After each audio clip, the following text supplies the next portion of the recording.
so today we're installing the cams actually on the F-150 motor.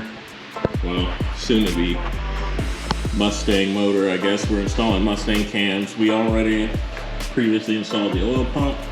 I actually ran into an issue between the two people I purchased the cams for, and I basically ended up purchasing two sets of intake cams instead of a set of exhaust and intake. So that kind of slowed me down a little bit, but I now have my exhaust pair in as well.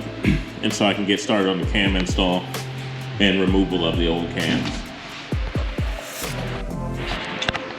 All right, so this is the Mustang timing kit. You'll see we have some timing chains here, tensioners and stuff, as well as the phasers and miscellaneous other parts as well that'll go in as we replace the timing kit. We also have some hardware here as well. So that's our next step, and assembly lube as we need to. Some people will say, you know, lubricate it with oil. Use assembly lube, I guess, if you're not going to immediately put it back together and start it out. And obviously we're still a ways off from getting this motor in and running. So assembly lube is what I'm going to use. But yeah, here you go.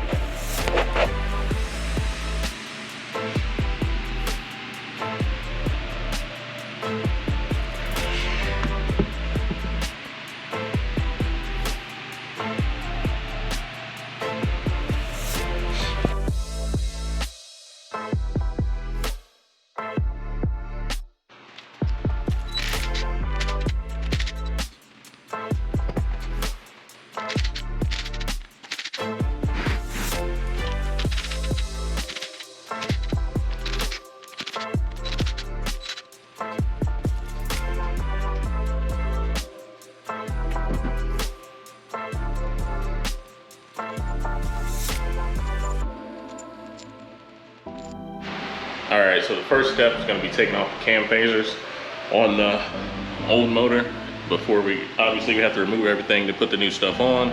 But so here I'm going to take you through that. Basically, it's just held on. Each of these is held on by these 3 bolts here.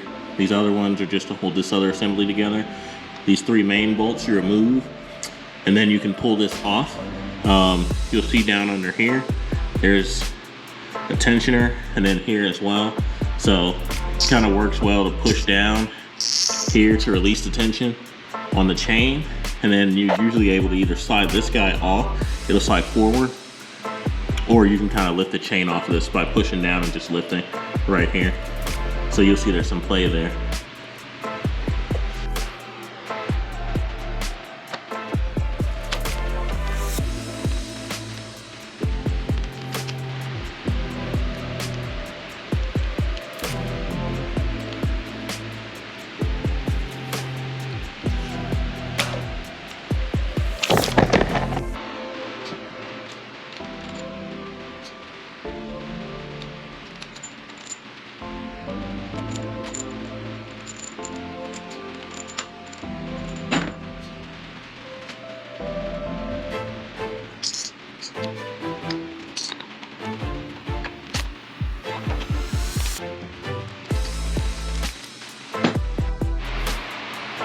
So my new kit did come with some of these tensioners, so I'll probably take them off. I don't know. I'm looking at how to get it off right now. See if I can figure that out. Honestly, it doesn't look worn out or anything, but just because I have some new ones, I'll take this off. I also have some new filters, which I don't know if you'll be able to see, but there's some filters that are actually inside of this recess here. And so my kit came with some new filters as well. So I'll be adding those, obviously. I'll add those to the new cams instead of having to, which I wouldn't recommend reusing these if you're ever taking out your cams. You can always buy some new ones. They're honestly really cheap, and you probably can't really get those out of there without damaging them. So, but yeah, so now we'll remove one side at a time. The big thing to remember here is that as we're removing these, we keep them both in the same position, meaning kind of like this flat part needs to stay up top here, and on this part, this curved part needs to stay at the bottom. And we'll also keep them kind of in the same order, so that way you don't have to worry about having any issues. I've heard you can have issues like they may not fit or something like that. And if you look, like, I don't know if you'll be able to see, but there's actually numbering in there. Honestly, if you forget, they are numbered. And if you made like a mental reference of this order prior to removing these, you'll be able to get them back on regardless. But the easiest way I found, I just have a box here labeled front, left. Obviously this would be right and back. And so I'm just gonna kind of sit these in the order that I removed them from. And so that way I'll know when I come back, I'm just picking them up and putting them right back where they came at. So that's my method. Like I said, if you wanna write down the numbers that are inside of those recesses, you can.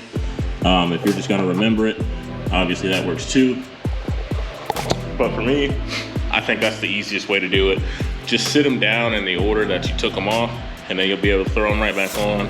There's not a lot of thinking involved, not a lot of margin for error, as long as you don't kick your box or something like that. So yeah.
So you'll see as I was removing these, I was just laying them in order. So here's my top row, here's my bottom row.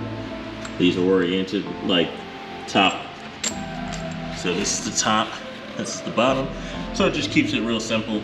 When I go to put it back on, I just know bringing this one up, turn it straight up, and just sit it right back in place. There are actually kind of two different size holes as well, if you can see. So there's like little, I don't know what you want to call them, dowels or whatever, to that kind of seat in these holes. And it may come through, it may not, but there's one that's definitely bigger than the other. And so there's a larger one here that you just know seats right in there.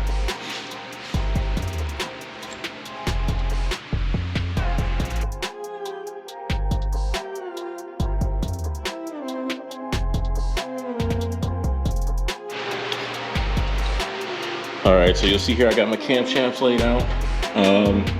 These two are actually left and right intake, and these two are left and right exhaust.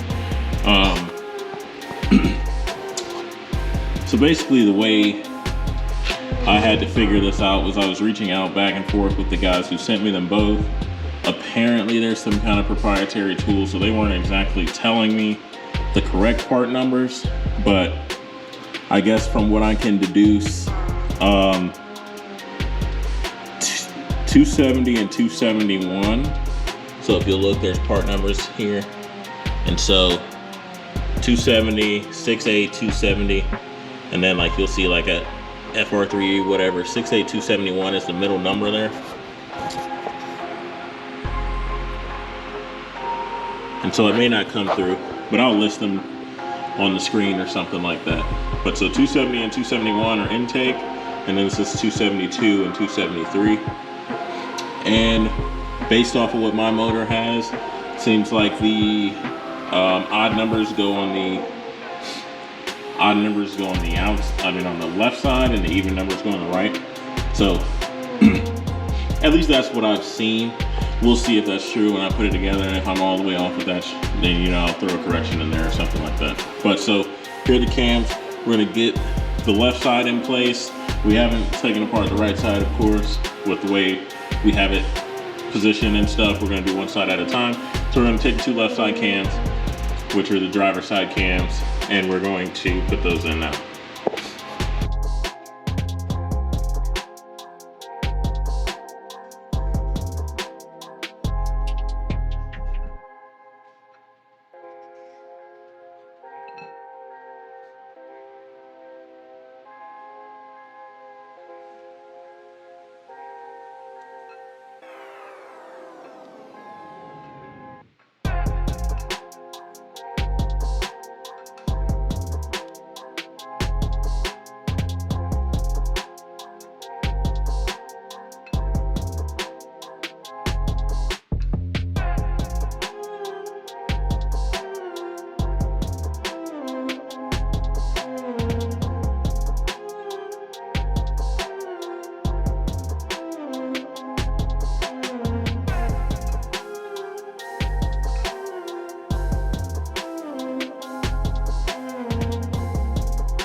So when putting them in, you might be like, how do I know which side's left or right? Like I said, there's a numbering thing, but even if that's off, they really won't fit but one side from what I understand. So your intake won't fit, like the lobes won't line up right. So you won't be able to drop it in. So like if you look, and if you saw on the video, it kind of just fell into place easily. So you just kind of slowly rotate it, get it slightly in position, and just slowly give it a little rotation and it'll fall in. Like, and you'll be able to tell where it kind of sits in there in each spot. And then that's how you know where you need to be. So it's really kind of one of those things, once you're doing it, it kind of feels natural. So you don't have to really guess or learn to, like there's not too much of a secret. Once you're in there, you'll kind of get a feel for it and you'll know when it seats the same way it was when you came out. Obviously you can keep an eye on the position of the cans and kind of try to replicate that. Like kind of knowing, hey, I had 2 up here, 2 kind of sideways to this side or whatever. So you can kind of eyeball it that way. So I kind of had a mental picture, but you don't have to. Like I said, it'll only sit down and really seat perfectly one way. So just to quickly revisit those filters I mentioned, basically these little guys right here. So they just look kind of like little small filters. And so they'll actually go in this side, kind of pointing inward. And so they'll kind of go right in here and you'll be able to kind of push them in place and feel them kind of seat where they need to be. And you can't really see inside there, but so I figured I'd show you kind of with them outside, me putting them in.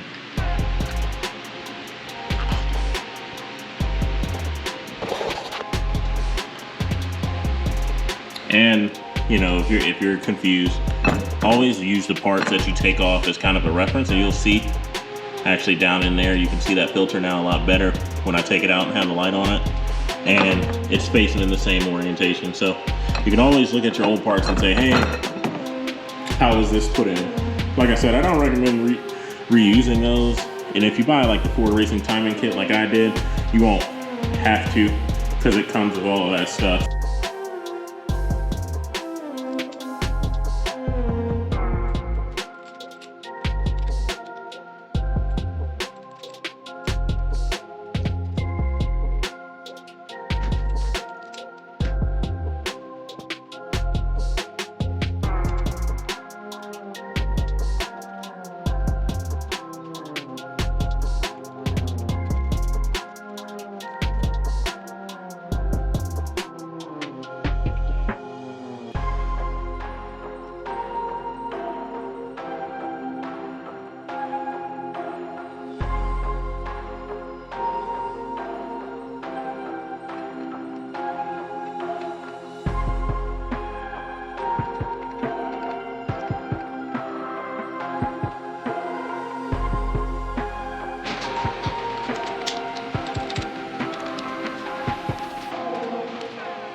All right, guys, so that was part one of the cam removal and install and the whole process of the timing and everything. So our next video, of course, we have the cams installed, so we're gonna put in the phasers and we're gonna focus on timing the motor and like the full process of that. And so then we'll do the other side, same thing. But for right now, obviously, we need to focus on getting this left side of the motor squared away and timed. So thanks for watching. Come back next time to see the rest of the process. After the next video, we should have the motor fully, the cams and phasers and everything fully put in and fully timed, and it'll essentially be a Mustang motor at that point. And then after that, we'll do a video on the accessories and kind of get the timing cover with the new power by the hour bracket and all that setup. But thanks for checking out the video. Thanks for coming to the channel. Like, comment, subscribe, and we'll see you next time.